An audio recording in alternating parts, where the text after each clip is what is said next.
Pemirsa, Menteri Koordinator Bidang Infrastruktur dan Pembangunan Kewilayahan Agus Harimurti Yudhoyono masih membuka komunikasi dengan investor yang memiliki ketertarikan dan kemampuan dalam melakukan pembangunan kereta cepat Jakarta-Surabaya. Menko Bidang Infrastruktur dan Pembangunan Kewilayahan Agus Harimurti Yudhoyono telah melakukan rapat koordinasi dengan sejumlah menteri dan wakil menteri serta pejabat lembaga lainnya guna membahas sejumlah isu, antara lain rencana pembangunan kereta cepat Jakarta-Surabaya, proyek Giant Seawall hingga pengembangan bandara internasional. Terkait pembangunan kereta cepat Jakarta-Surabaya, Agus mengungkapkan masih akan membuka komunikasi dengan investor dari luar ataupun dalam negeri, khususnya yang memiliki ketertarikan dan kemampuan dalam melakukan pembangunan kereta cepat Jakarta-Surabaya, agar tidak ada kendala baik dalam pembangunan maupun dalam hal penganggaran di tahun-tahun mendatang. Nah, komunikasi dibuka ke semua arah. Bapak Presiden juga mendorong kami, termasuk saya bersama Menteri Investasi juga ingin berkoordinasi ketat untuk berkomunikasi dengan berbagai pihak di dalam maupun luar negeri yang memiliki ketertarikan dan juga kemampuan, tentunya berdasarkan prinsip yang saling menguntungkan. Kita ingin ini benar-benar sukses, tidak ada kendala yang berarti dalam arti teknis maupun keberlanjutan penganggaran di tahun-tahun mendatang. AHY menambahkan isu lahan juga menjadi tantangan di dalam pembangunan kereta cepat Jakarta-Surabaya karena melewati beberapa kabupaten, kota dan juga provinsi. Untuk itu dalam pembangunan transportasi massal ini sangat membutuhkan waktu yang tidak sebentar. Jakarta, Riki Anwardi, IDX Channel. Ya, kalau berbicara soal proyek strategis nasional, Lavinia, salah satunya ini kereta cepat Jakarta-Surabaya yang memang sudah didengungkan oleh pemerintah begitu ya sebagai perpanjangan dari kereta cepat Jakarta-Bandung. Jika memang feasibility project-nya ataupun feasibility study-nya sudah dilakukan, kemudian juga berbagai analisisnya juga sudah dilakukan, dan ternyata memang potensi manfaatnya jauh lebih besar, ya tentunya masyarakat mendukung begitu, karena apa yang kemudian kita lihat dari kereta cepat Jakarta-Bandung meskipun memang menuai banyak polemik di awal-awal, tapi jika pada akhirnya masyarakat dapat menggunakan dan merasakan manfaatnya yang cukup besar dan juga ini bisa mendukung ekosistem terutama pariwisata di kota-kota yang terhubung oleh kereta cepat tersebut, ya kenapa tidak kemudian dilanjutkan. Nah, sekarang PR-nya adalah bagaimana kemudian mengundang investor untuk bisa tertarik di proyek ini. Ya, benar sekali Fajar, karena juga sebelumnya pas awal-awal pembuatan WUS Jakarta-Bandung itu juga menimbulkan polemik ya. Namun nyatanya sekarang banyak masyarakat yang merasa termudahkan ya dengan adanya kereta cepat ini. Dan jika memang terrealisasi, semoga saja ini bisa menjadi katalis transformasi infrastruktur ya antar kota dan mobilitas mempermudah masyarakat berpergian antar kota. Lex, pemirsa, pemerintah melalui Kementerian SDM memberikan izin kepada masyarakat untuk mengelola sumur-sumur tua. Ya, setidaknya 25.000 hingga 30.000 sumur akan diberikan izin kelolanya agar masyarakat dapat mendukung perputaran ekonomi. Menteri SDM Bahlil Lahadalia menjelaskan, sumur-sumur tua yang akan dikelola oleh masyarakat tersebut masih mampu menghasilkan minyak mentah di rentang 1 hingga 5 barel per hari. Sumur tua dengan produksi paling rendah diperkirakan menghasilkan minyak 1 hingga 3 barel per hari. Bahlil menambahkan untuk satu sumur, lapangan kerja yang dibutuhkan ialah sebanyak 10 orang. Dengan asumsi-asumsi tersebut, pendapatan dari satu sumur diperkirakan berkisar 2,5 juta hingga 3 juta rupiah.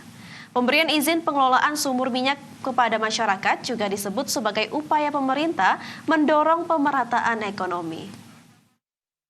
Puncaknya itu sekitar 25.000 sampai 30.000 sumur.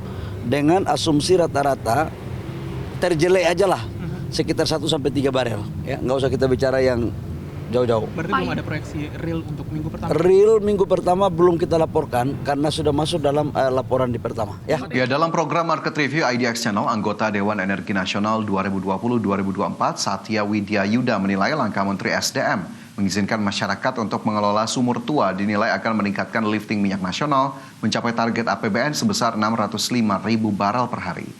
Meski demikian, Satya mengungkapkan masih banyak PR yang harus dilakukan pemerintah agar dapat menggenjot produksi migas nasional. Salah satunya mengoptimalkan Edelweiss atau Innovative Digitalization for Leveraging Assets Effectively and Wise Idle Stock Exploitation. sebagai solusi inovatif untuk mengoptimalkan pemanfaatan aset idle di berbagai lapangan migas yang dikelola. Hal tersebut diharapkan dapat meningkatkan efisiensi dan produktivitas operasional di tengah tantangan fasilitas produksi yang sudah tua. Menggerakkan ekonomi rakyat melalui sumur-sumur tua yang dikelola secara langsung oleh masyarakat. Dan saya pikir itu juga bisa dimonetize kalau kita melihat jumlahnya, ya, sumur yang idle atau kategori mungkin sumur tua itu juga ada sekitar angkanya kalau tidak salah mencapai 33.000. Jadi kan cukup banyak itu seantero Indonesia, ya. Jadi kalau kita misalkan mempunyai target per well-nya itu adalah sekitar 2 barel misalkan, ya kita memang harus melihat dari lokasi ke lokasi karena tidak semuanya bisa seperti yang kita harapkan.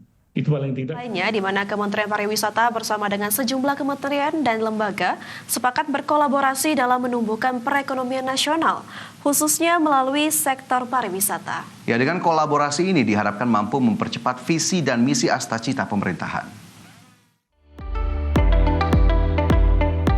Dalam rangka meningkatkan sinergitas program pemerintah serta memperkuat kolaborasi antar kementerian dan lembaga, Kementerian Pariwisata bersama Kementerian Lingkungan Hidup, Kementerian UMKM serta Basarnas dan juga Badan Gizi Nasional atau BGN sepakat menandatangani nota kesepahaman bersama dengan tujuan mendukung upaya Presiden dalam menumbuhkan ekonomi di atas 8%. Menteri Pariwisata Widianti Putri Wardana optimis melalui kolaborasi lintas sektor kementerian dan lembaga ini, pariwisata di Indonesia dapat berkembang dengan baik ke depannya. Langkah-langkah ini membuktikan bahwa kolaborasi lintas sektor adalah kunci untuk memastikan pariwisata Indonesia terus tumbuh. Mari kita terus jaga dan perkuat semangat bersama ini demi mewujudkan Indonesia yang lebih sehat, lebih sejahtera, dan lebih lestari. Terima kasih. Sementara itu, Menteri Usaha Mikro, Kecil, dan Menengah Maman Abdurrahman menilai MOU kolaborasi penguatan lintas kementerian ini merupakan bagian dari upaya mempercepat pencapaian pertumbuhan ekonomi yang merata di seluruh sektor dan seluruh daerah. MOU ini antara Kementerian UMKM dan Kementerian Pariwisata dalam mendukung upaya ataupun tugas dari Pak Presiden kepada kita untuk menumbuhkan perekonomian sampai di angka 8%. Maka dari itu sudah tepat kita hari ini berkumpul bersama-sama dengan the wonderful Indonesia ini yang ada di ruangan ini. Tentu saja, dengan upaya bersama ini Kementerian Pariwisata berharap sektor pariwisata nasional semakin kuat serta mempercepat mewujudkan Indonesia yang lebih sejahtera. Dari Jakarta, Fakih Satrio, IDX Channel.